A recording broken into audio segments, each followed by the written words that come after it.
Bienvenue sur Slow is Good. Repenser son business en ligne autrement pour plus d'impact. Dans ce podcast, votre ressource pour Slow Business, on parle stratégie business, marketing, productivité avec une bonne dose de human touch. Je suis Géraldine JP, slowpreneur, entrepreneur de l'extrême, ex-fondatrice de start-up. Je vous partage des méthodes, des pratiques pour entreprendre autrement, dans la joie et la lenteur. Bonne écoute. Hello et encore bienvenue pour Slow is Good podcast. Donc il nous reste quelques jours pour le sommet des slowpreneurs et je voulais prendre ce petit moment pour te partager quelques petites informations avant de passer à l'épisode. Alors, on va te donner 3 raisons pour participer à ce sommet. Si tu veux plus de zen, plus de slow et plus d'impact dans ton business et aussi pour la planète, rejoins-nous pour participer à ce sommet. Un business serein fait vraiment toute la différence. Nos conférenciers, Géraldine et moi-même, sommes impatients de te rencontrer. Alors oui, des pépites, il va y en avoir, tu ne veux vraiment pas manquer ça. Rejoins-nous sur sommet-slowpreneur.com et on se voit très bientôt. À bientôt.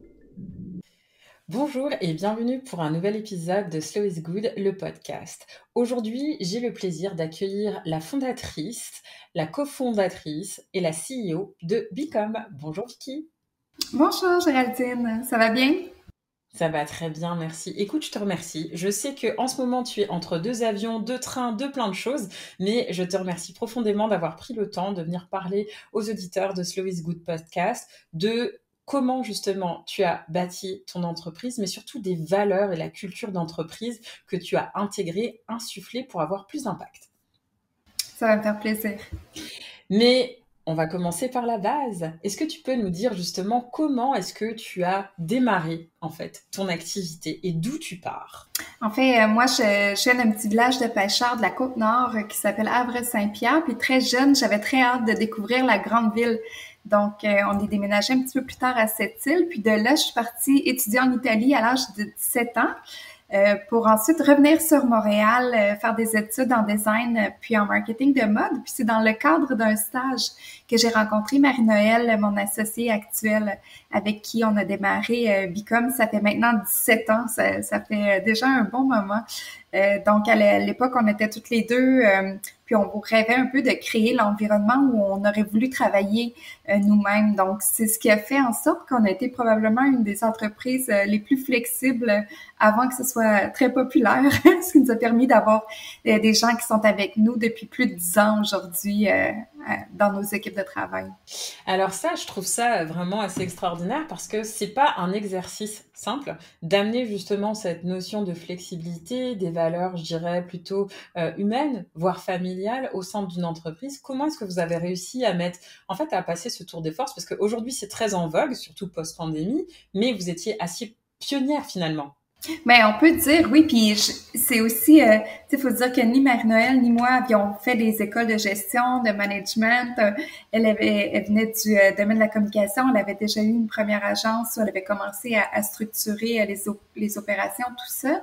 Mais au niveau des ressources humaines comme telles, on est allé vraiment avec nos valeurs à nous d'équité, de flexibilité, mais aussi de proactivité, d'imputabilité aussi, d'autonomie pour nos employés. Mais c'est venu avec des périodes d'essai-erreur. Des fois, on mettait en place certaines politiques qui, au final, étaient un petit peu trop laxistes et qui amenaient un déséquilibre au sein des équipes. Un exemple très simple, en fait, pour une certaine période, les heures supplémentaires étaient accumulées pour être convertis en vacances. Mais alors, il y avait des gens qui faisaient extrêmement productifs entre 8h30 et 5h30 et d'autres qui restaient sur Facebook jusqu'à 7h le soir. C'est eux qu'on valorisait en quelque part. Donc, ça a été beaucoup d'essais-erreurs, je dirais, au fil des ans. Puis, on a vraiment appris. Puis, aujourd'hui, je pense qu'on a un bel équilibre. Et comment justement on navigue à travers ça? Parce que bon, là, t'en parles comme si ça avait été quelque chose de simple, mais j'imagine ces essais-erreurs, ça a nécessité beaucoup de gestion, beaucoup de remise en question aussi, ce qui est pas super simple nécessairement pour un entrepreneur, surtout quand on a beaucoup de priorités potentiellement de résultats, de croissance d'équipe, de croissance, je dirais, en termes de culture aussi et d'évolution et de transformation? Tu sais, je pense que ce qui est plus difficile, puis vraiment les ressources humaines, c'est ma partenaire qui est la championne de s'assurer, je l'appelle la grande gardienne du bonheur, que tout le monde est heureux, que tout le monde est bien. Mais de l'autre côté, moi, je tire souvent la couverture parce qu'il faut qu'on soit productif, il faut qu'on soit efficace, il faut qu'on fasse des sous. Donc, on trouve notre équilibre entre nos deux visions qui se rejoignent avec des valeurs communes. Mais c'est vraiment, je pense que ce qui est le plus difficile comme leader, c'est d'être cohérent dans nos décisions. Parce que justement, je parle d'essais-erreurs, mais quand on reconnaît qu'on s'est trompé, puis que là, on doit repartir en gestion de changement avec des nouvelles politiques qui défont un peu ce qu'il y a 18-24 mois, on prônait puis on essayait d'instaurer, c'est plus à ce niveau-là. Mais je pense que de montrer notre vulnérabilité puis être transparent avec nos équipes, ça fait juste accroître la confiance. Mais après, il ne faut pas changer d'idée à chaque semaine non plus. C'est clair parce qu'en termes de structure, en termes d'opération, ça peut être un peu déphasant. Et justement, tu jongles sur plusieurs choses. Tu as un rôle de maman quand même qui est assez important, un rôle d'épouse, de conjointe. Comment est-ce que tu as réussi à jongler entre tout ça, les responsabilités que ta corporation en fait t'impute, mais en même temps en gardant le cap et en gardant cette harmonie finalement pour soi? Ben, je pense que tous les parcours sont différents, mais ce que je reconnais qui est peut-être une chance dans mon cas, c'est que quand on a démarré l'entreprise, j'étais toute jeune, j'avais 23 ou 24 ans, j'avais pas vraiment d'hypothèque, j'avais pas de responsabilité, je pouvais donner énormément d'heures à l'entreprise. Moi, j'ai eu mes enfants un peu plus tard, je pense que j'avais 33, 34, donc en fait 10 ans plus tard, j'ai eu mes enfants, donc j'ai eu 10 ans d'entrepreneuriat sans enfants, à pouvoir mettre autant de temps que je pouvais, que je voulais. Puis moi, j'ai toujours la chance, je dis toujours que j'ai pas un emploi, j'ai des projets. Tu sais, en entrepreneuriat, on a une liberté qui est un petit peu déguisée parce qu'au final, on se retrouve souvent à travailler beaucoup plus que les autres, mais on n'a pas l'impression de travailler parce qu'on est vraiment passionné de ce qu'on fait. Donc, pour moi, tout ça, c'est des cadeaux. Puis quand mes enfants sont arrivés un peu plus tard, on avait déjà une structure en place au bureau. J'ai pas pris des longs congés de maternité. J'ai pris quelques semaines, quelques mois, quelques semaines après j'étais là quelques heures par semaine. Puis après ça, je revenais au bout de 3 mois. Mais c'était très personnel comme choix. Si j'avais voulu m'organiser autrement, on l'aurait fait. Donc, j'ai eu droit à toute cette flexibilité-là qu'apporte l'entrepreneuriat. Pour moi, ça a été un cadeau. Mhm. Dans votre cœur de métier, en fait, à Bicom, du coup, qu'est-ce qui te passionne le plus? Ben moi, en fait, j'aime le fait que notre entreprise est basée sur les relations. Que ce soit les relations avec les journalistes, les relations avec les influenceurs, les relations avec tous nos fournisseurs pour avoir accès aux meilleurs événements innovateurs, aux dernières technologies. Le relationnel est au cœur de ce qu'on fait. Puis Marie-Noëlle et moi, on est des filles de rassembleuses. Donc, ça se voit dans nos relations, même en dehors du boulot. Là, je vais en New York la semaine prochaine, puis j'ai un groupe de femmes d'affaires dont je fais partie. Puis là, ils sont en train de mettre sur pied le mercredi soir le Vicky's in Town Dinner, puis on va être 12. Puis là, je me dis, mais c'est quand même fascinant que je réussis, la petite Québécoise qui passe à New York pour le travail, je réussis à faire en sorte que tout le monde dit, bon, ben on va en profiter, on va se réunir ensemble. Ce côté rassembleur-là, il est fort dans nos personnalités, puis on peut le vivre dans notre travail. On a vraiment du plaisir à travailler en équipe, à monter des projets. Donc, c'est sûrement une des raisons qui fait qu'on s'ennuie jamais. Mhm. Est-ce que tu appliques aussi ce même esprit justement de rassembleur aussi à ta relation avec tes clients aussi? Ben oui, on est vraiment, tu sais, je dis souvent quand on fait un appel d'offres que nous, on travaille comme si on avait le bureau à côté du vôtre. On travaille comme si on était dans la même équipe. Puis je pense que pour réussir ça, on doit prendre le temps de comprendre qu'est-ce qui compte pour le client. C'est quoi sa notion de succès pour lui? Parce que même si on remet des rapports de 52 pages dont nous, on est super fiers, peut-être que eux, ça leur sert à rien. Donc, moi, je veux vraiment avoir ces discussions-là en début de relation, de comprendre comment ils mesurent le succès, qu'est-ce qui est vraiment important pour eux. Puis, je dis souvent aussi que nous, on est là pour leur simplifier la vie. On n'est pas là pour leur rajouter des tâches dans leur horaire. On est vraiment des partenaires pour simplifier leur vie, puis amener les résultats qui comptent vraiment pour eux.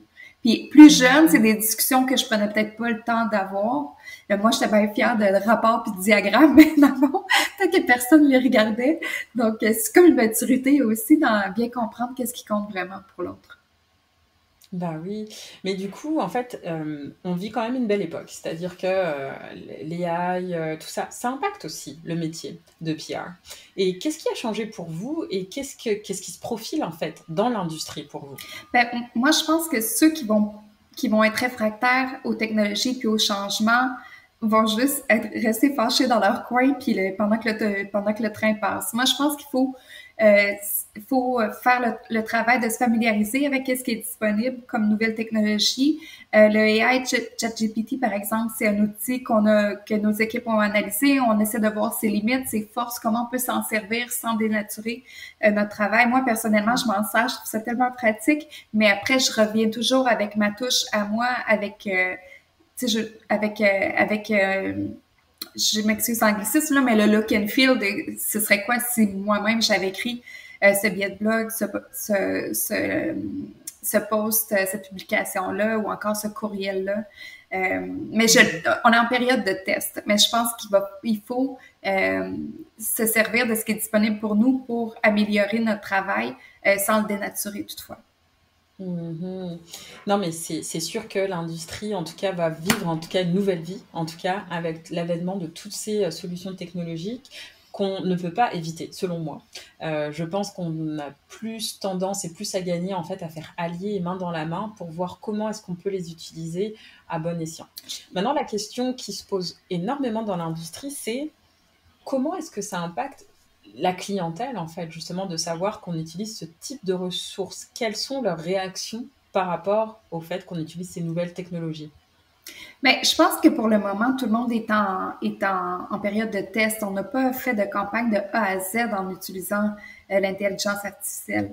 Mais je crois que il va y avoir une notion de transparence avec nos clients sur nos façons de faire. Ouais. Mais je vais être curieuse dans les prochaines semaines d'évaluer à quel point on sauve vraiment du temps. Parce que comme je le répétais tout à l'heure, nous, on est dans la business des relations humaines. Donc, si tout devient pré-mâché, puis tu sais, pour l'avoir utilisé quand même un peu, je suis capable de reconnaître quand c'est écrit par l'intelligence artificielle. Il y a une espèce de structure, il y a une espèce de lourdeur. Des fois, il y a juste trop d'enrobage, trop de mots. Je devais écrire un courriel récemment, un truc pour ma fille, qui devait... je faisais une demande pour qu'elle change d'équipe au baseball. parce que là, elle était avec un groupe plus jeune, puis elle a pas pu suivre son équipe initiale avec qui elle était depuis 2 ans à cause de son année de naissance. Là, elle est comme rétrogradée. Fait que là, j'ai utilisé pour m'amuser l'intelligence artificielle pour faire ma demande à l'organisation de baseball. Mais là, c'était écrit comme si je voulais qu'elle rentre à Yale. Là.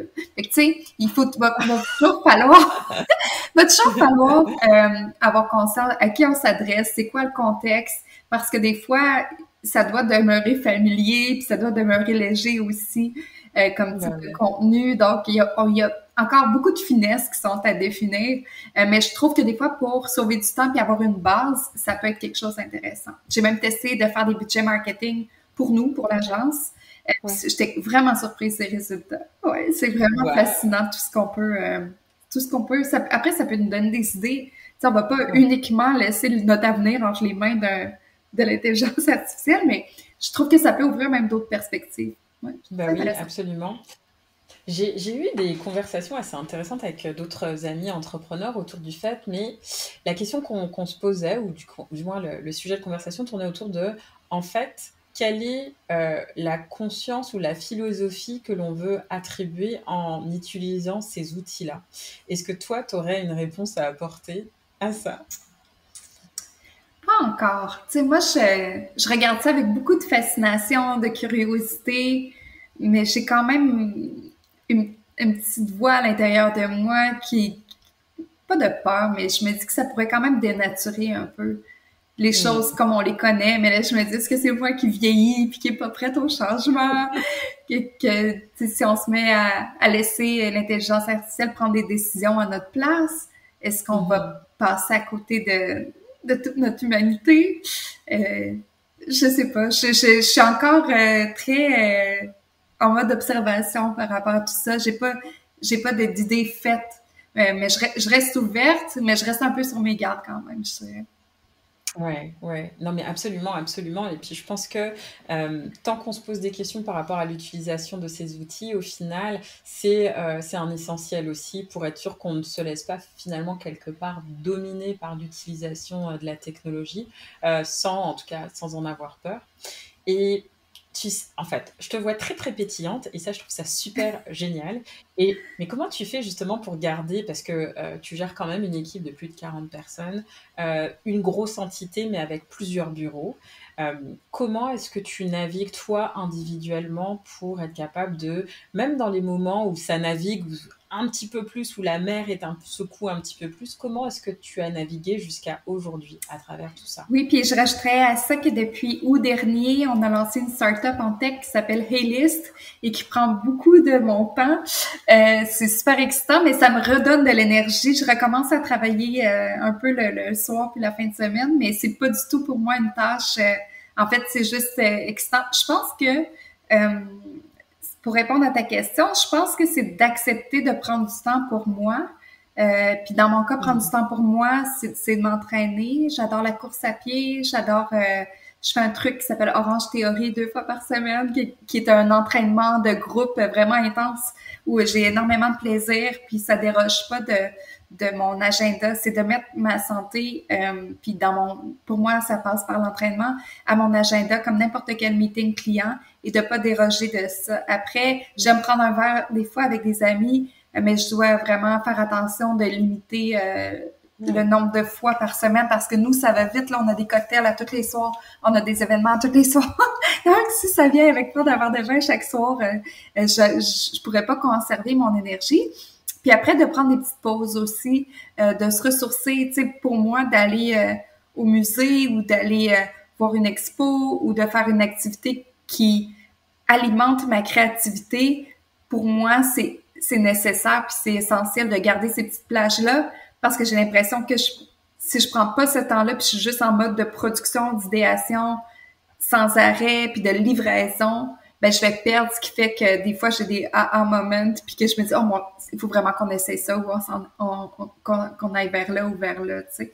Fait que tout ce temps-là qui est plus alloué à ce qu'on appelle en bon anglais du me time. Puis pour moi, c'est pas d'aller me faire les ongles puis un massage. Là. C'est très personnel. Là. J'aime ça, mais ça, je considère que j'ai quand même pas tant le temps. Mais de m'accorder du temps, puis après du temps avec ma famille. Puis je pense que tout ça vient avec énormément d'organisation. Puis aujourd'hui, le fait d'avoir eu mes enfants plus tard, quand mon entreprise s'est déjà établie, ben j'arrive à avoir de l'aide aussi à la maison pour le ménage. J'ai une gardienne des fois qui va chercher mes enfants à l'école. Tout ce système-là que j'ai mis en place me permet de me dédier à mes 2 entreprises aujourd'hui. Ouais. Bah oui, mais comment tu navigues d'ailleurs? Parce que 2 entreprises, c'est des énergies différentes, c'est peut-être aussi des besoins différents pour chacune des entreprises. Et quand je dis besoin, c'est à tous les niveaux. En termes du temps que tu as alloué, des ressources que tu as à mettre, de l'investissement potentiellement aussi. Oui, mais en fait, j'en parle depuis le début de notre conversation, mais mon associé Marie-Noël, c'est comme ma femme. On est complémentaires. On est mariés depuis près de 20 ans. On partage toutes nos décisions ensemble. On s'appuie. Puis, elle est vraiment très bonne au niveau opérationnel. Donc, pendant que je m'occupe du développement de nouvelles idées, tout ça, elle s'assure que tout arrive. Puis dans mes rôles, c'est très drôle parce que j'ai comme 2 personnalités. Actuellement, j'ai la fille qui reçoit des prix dans une entreprise établie, puis de l'autre côté, je suis complètement en start-up, je suis complètement dans un environnement nouveau dans lequel je me lance, je lis des livres, j'essaie de m'informer, je rencontre un maximum de gens, je m'entoure des bonnes personnes aussi au niveau technologique, tout ça, mais je suis en mode de recommencer à zéro, puis pour mes 40 ans, c'est comme un beau cadeau que je me fais de prendre tout ce que j'ai appris comme bagage entrepreneurial, puis de le mettre à l'examen avec ce nouveau projet-là qui est une entreprise de technologie et de produits, ce qui est très différent de ma première entreprise de service. Donc, j'apprends énormément, puis ça me plaît beaucoup. Puis le fait que Bicom soit bien établi, ça me permet de pouvoir le faire puis de séparer mon temps entre les 2. J'ai une équipe exceptionnelle chez Bicom, des VP, Laetitia, Paulina, qui sont là, qui tiennent le fort, que les équipes adorent. Fait que honnêtement, je suis vraiment à une belle place actuellement. J'adore ça. Mais vraiment, mais comment est-ce que tu as trouvé justement cette énergie pour être capable de décoller en fait cette deuxième business, de te remettre, parce que on recommence à zéro là, donc ça Complètement. veut dire, et quand tu recommences à zéro comme ça, tu y vas avec quel esprit? Parce que J'ai bon, peur. J'ai Ah, peur, j'ai mal au cœur. Je me réveille la nuit, je me dis que ben pourquoi je fais ça? Puis après ça, j'ai des puffs de bonheur, d'excitation, de drive, avec celle-là, on va scaler, on va laisser rentrer des investisseurs. C'est tout un autre projet. Puis tu sais, je trouve que je me trouve chanceuse de pouvoir vivre ça aujourd'hui avec tout ce que je sais. J'ai comme dans ma tête, j'ai comme moins de risques. Il y a plus de chances que ça fonctionne. Puis, tu sais, tu me disais ouais. tantôt comment tu fais la part des choses. Ben, tu sais, avec Elist, je suis sur Slack. J'utilise différents outils. Avec Bicom, je suis dans Outlook depuis 17 ans. Tu sais, fait que j'ai des environnements je me crée des environnements de travail différents. Avec Elist, on est en incubation chez Zoo. Fait que des fois, je vais travailler de là-bas. Fait que j'ai comme des doublements de personnalité actuellement. Non, mais c'est passionnant parce que finalement, quand je t'entends parler de en fait Bicom et de Elise, c'est comme si c'est deux personnes différentes. Comme tu l'as dit, il y a un dédoublement de personnes. En plus même, je dirais même que ton énergie, en fait, quand tu parles de Bicom, il y a quelque chose de plus lent, de plus posé, de plus doux. Et quand tu parles de Elise, c'est avec une énergie, de la fougue, de la passion, de OK, le petit coup de fouet. Et justement, maintenant que Elise est en train de se poser, tu es en train de poser les fondations. Quelle est la courbe que tu envisages en fait pour Elise pour pas que ça devienne finalement, je dirais, que ça cannibalise un peu tes efforts versus Elise versus Bicom? En fait, Elist, c'est une plateforme de marketing d'influence. Ça automatise toutes les étapes d'une campagne de marketing d'influence. Et nous, on se spécialise dans les nano-influenceurs, donc les gens qui ont 10 000 abonnés et moins. Donc, on va offrir aux marques puis aux agences de faire leur propre campagne de façon complètement autonome. Mais c'est quelque chose qu'on fait depuis 2 ans et demi à l'intérieur de Bicom. C'est quelque chose qu'on a testé en projet pilote. Donc, je pense que dans toutes mes activités de représentation, de développement d'affaires, de vente, je vais toujours pouvoir représenter mes deux entités parce que une aide est au service de l'autre et il n'y a pas de conflit à ce niveau-là. Je reste dans le même univers de AdTech et de marketing d'influence. Donc, non, je pense qu'il va y avoir plein de belles opportunités. Quelles seraient, selon toi, les leçons que tu pourrais partager à quelqu'un justement qui essaye de pivoter du service au produit ou plateforme, en tout cas en nouvelles technologies, que tu as, en tout cas que tu apprends au fur et à mesure et que tu développes au fur et à mesure? Oui, ben moi, j'ai une personnalité bonne élève. Je vais toujours chercher un maximum d'informations, je m'informe. Puis, je pense que ce qui va m'avoir le plus aidé dans ce parcours-là, ne serait-ce que pour me donner de la vitesse, c'est le fait d'avoir été accompagnée en accélérateur, en incubateur chez Zoo. Zoo qui est dans la maison Alcan, ici au centre-ville à Montréal, qui mettent à la disposition une équipe de professionnels qui, eux, après discussion, peuvent vraiment identifier c'est quoi nos besoins et puis c'est qui les partenaires potentiels dans l'écosystème. Dans un premier temps, on a réussi à avoir l'accompagnement Momentum de main, le mouvement des accélérateurs et incubateurs. Et cet accompagnement-là nous a permis d'avoir accès à quelques spécialistes qui nous ont suivis, dont Bain Public, pour tout ce qui a trait à notre développement de produits, à notre roadmap produit.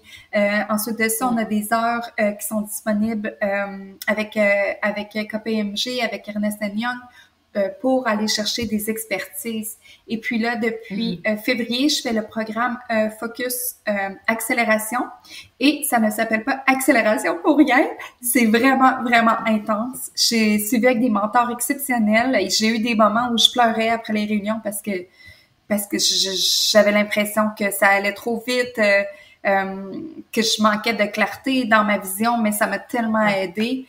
Aujourd'hui, le 6 juin prochain, on va être à Démo Day, puis on a vraiment on a un MVP, un premier produit technologique à présenter. C'est vraiment, vraiment excitant, mais j'en parle, j'ai des frissons, puis j'ai encore super peur. Mais tu sais, moi, je suis comme confortable quand j'ai un bon ratio de juste avoir assez peur pour me donner plus d'énergie. Au lieu de me paralyser, moi, ça me pousse. Puis si ça me paralyse, ben, habituellement, c'est que c'est pas fait pour moi, fait que j'essaie de pas avancer dans cette direction-là. Je m'écoute beaucoup. Je m'écoute beaucoup, mais je me pousse quand même pas mal. J'adore ça et j'adore le fait que tu parles du fait que tu t'écoutes beaucoup. Est-ce que justement, quand tu passes à cette dimension un peu plus intérieure, comment est-ce que tu l'appliques? Parce que c'est quelque chose dont on parle peut-être pas assez dans le milieu entrepreneurial, mais on a cette dimension de l'invisible des fois qu'il faut être capable de gérer. Comment toi tu le gères? Mais je pense qu'avec le temps, puis des fois je me suis trompée, puis des fois quand je le sens pas, quand je sens que c'est pas une bonne idée ou que c'est un projet de trop, puis je me suis pas écoutée, souvent je vais m'en vouloir parce que je finis par comprendre que ma première intuition était vraie. Puis tu sais, ce bon ratio-là de dépasser ma zone de confort, mais tout en restant quand même en contrôle, c'est vraiment la zone où je performe le mieux. Mais il faut prendre, puis tu sais, c'est encore un truc d'essai-erreur. Moi, avant, je disais oui à tout le monde parce que en quelque part, je voulais plaire, puis je voulais rendre service, mais c'est pas possible si on a des projets à mener de toujours être en mode d'aider tout le monde, puis de donner du temps, puis d'être présent partout. Donc, j'ai fait un gros exercice aussi cet hiver de couper plusieurs de mes engagements que j'appelle du parascolaire, ce qui a pas rapport directement avec mon travail. Puis j'ai dit non à plein de belles opportunités d'implication parce que j'ai réalisé que je pourrais pas y arriver. Il y a un livre qui s'appelle The Essential List que je lis et que je relis quand je m'égare parce que c'est vraiment eux ils sont très sévères là, au niveau de focusser uniquement sur un projet, mais ça me ramène aussi à pourquoi j'accepte. Puis des fois les opportunités passent mais elles peuvent revenir aussi, c'est pas parce qu'on dit non aujourd'hui que j'ai toute la vie devant moi aussi. Donc, c'est un dialogue intérieur d'essayer de gérer justement. Là, mon prochain objectif, c'est vraiment de me laisser des petites plages où je vais pouvoir être plus justement en contact avec la réflexion, avoir un petit peu de temps pour prendre un peu de recul. Mais ça, actuellement, j'avoue que à part dans l'avion, puis l'Internet ne fonctionne jamais sur mes vols, donc ça se passe dans l'avion, mes petites zones tampons de décanter un peu puis d'avoir un peu de perspective parce que c'est super important. Quand on est collé sur l'action, à un moment donné, on ne voit plus où est-ce qu'on s'en va. Puis mais clairement. C'est pas idéal. Est-ce que tu aurais un rituel à nous partager justement pour être capable de préserver ton écologie intérieure et d'être capable justement de, quand tu as besoin un peu de cette introspection ou de ce calme intérieur pour faire le vide aussi, qu'est-ce que tu fais? Qu'est-ce que tu mets en place? Ben, il y a quelque chose que j'ai eu la chance de rencontrer quelqu'un dans une retraite de bien-être qui m'a enfin convaincue à la méditation. Puis, quand je suis rentrée à Montréal, ça fait faire 1 an maintenant, j'ai trouvé le moyen. Moi, ma famille se lève quand même tard, là, tout est relatif, là, mais mes enfants ils ont 5 et 9 ans, puis ils se lèvent à 7 heures, mon chum aussi. Fait que maintenant, je me lève 1 heure avant tout le monde. Puis là, ça, c'est mon heure où je vais faire ma petite méditation. Là, j'ai l'app de Chopra que je suis religieusement tous les matins. Je fais une méditation qui est de 5 à 10 minutes. Ensuite, je fais des lectures qui me demandent un peu plus de concentration. Là, je suis en train de lire Venture Deals qui explique les séries A, les Pre-Seed, toutes ces choses-là qui m'intéressent pas tellement, mais que je sens que j'ai besoin de comprendre. Oui. Puis ensuite de ça, je planifie un petit peu ma journée où je fais un petit peu de journaling. Tu sais, j'écris un peu. Mais cette première heure-là, j'essaie de pas prendre mes courriels, de pas toucher à mon téléphone. Puis c'est comme si cette heure-là me ground. Souvent, je me réveille le matin, je suis stressée, j'ai un petit peu mal au cœur, je suis angoissée, mais en m'accordant cette première heure-là, on dirait que j'arrive à faire comme un reset. Puis quand les enfants descendent, généralement, je m'énerve moins. Des fois, j'y arrive pas, là. Quand ça niaise trop, là, mais c'est comme si j'ai l'impression de gagner du temps, puis du temps pour moi. Puis ça, c'est vraiment mon petit bonheur, là, cette heure-là, tranquille, dans ma maison. Ouais. C'est absolument fantastique ce que tu partages parce que je pense que pour être de meilleurs humains, on a besoin de ces rituels, on a besoin en fait de préserver notre écologie intérieure et aussi pour être de meilleurs entrepreneurs. Si justement, comme tu l'as dit, on est secoué un petit peu à tous les fronts, souvent on n'a plus de place et on a besoin de faire la place pour avoir justement plus de succès encore, plus d'impact encore. Et le fait que tu prennes ce temps malgré toutes ces 2 belles entreprises que tu es en train de décoller et de pousser. Je pense que c'est un important et puis je pense que ça peut aussi influencer d'autres entrepreneurs qui nous écoutent aujourd'hui, qui des fois sont dépassés en fait par leur création. Oui, puis donc, si je peux me permettre une image mentale qui me revient souvent, moi je fais de la course à pied puis des fois je fais des intervalles. Des intervalles, c'est comme un 30 secondes très lent puis après un 30 secondes très fort. Puis quand je regarde mon téléphone suite à des intervalles, mes meilleures performances viennent souvent après le moment où j'ai le plus ralenti. Ça, c'est vraiment des faits, là. Puis des fois, je me dis, OK, Vicky, peut-être que pour pousser plus dans les prochaines semaines, il faudrait que tu ralentisses un peu. Fait que je me réfère souvent à cette image-là. Sinon, j'ai pas tendance à ralentir, c'est pas naturel. Écoute, c'est de la musique à mes oreilles simplement parce que je prêche beaucoup le ralentissement comme une source justement de succès, une source d'introspection, une source de créativité aussi et une source d'impact. Dans le sens où, quand on a ce ralentissement, on a une vision 360 qui est beaucoup plus éclairée. Ah, complètement. Je suis très d'accord avec toi. Écoute, est-ce que tu aurais un mot de la fin que tu voudrais partager à nos entrepreneurs, ceux qui sont du slow, et pas seulement du slow, mais ceux en tout cas qui veulent impacter en tout cas leur vie différemment? Moi, je dirais que le succès que je connais aujourd'hui, il est basé sur toutes les relations que j'ai faites depuis 20 ans. Puis tu sais, s'il y a des gens que vous admirez, des gens qui vous inspirent, n'hésitez jamais à leur écrire un petit mot, à proposer un café, essayez toujours avant de vous faire dire non. Je trouve que des fois, on n'ose pas assez ou on pense que c'est impossible. Puis moi, le nombre de fois où il m'arrive des choses incroyables juste parce que j'ai essayé, je voudrais que tout le monde le fasse. Donc, osez envoyer un petit mot, un message, osez commencer quelque chose que vous avez dans la tête depuis un moment. Osez avancer, ouais. Ce serait mon dernier mot. Écoute, je te remercie énormément pour ton temps, Vicky. Je sais que tu prends un vol dans pas trop longtemps. En tout cas, tu vas être débordée. Où est-ce qu'on peut te retrouver? Sur LinkedIn, j'y suis depuis plusieurs années. J'ai une grande communauté et c'est pas mal le réseau social sur lequel je suis le plus active. Je réponds à mes messages moi-même tout le temps aussi. Donc, vous pouvez venir sur Instagram, mais c'est un peu mort. Si vous voulez savoir qu'est-ce que je mange la fin de semaine ou c'est quoi les sorties que je fais avec ma famille. Mais sinon, pour suivre mes projets entrepreneuriales, c'est vraiment sur LinkedIn. Super. Écoute, on te souhaite bon vent pour Ellis. On te souhaite tout le succès du monde pour Bicom et on se dit à très bientôt. Merci infiniment, Géraldine. À bientôt. À bientôt. Merci d'avoir écouté ce dernier épisode de Slow is Good. Pour nous soutenir et partager votre amour, n'hésitez pas à le partager avec votre communauté, à nous suivre sur Instagram @slowisgood et bien entendu, laissez-nous vos commentaires, vos retours, vos petites étoiles qui nous sont très utiles et très encourageantes sur iTunes et Spotify. Au prochain épisode.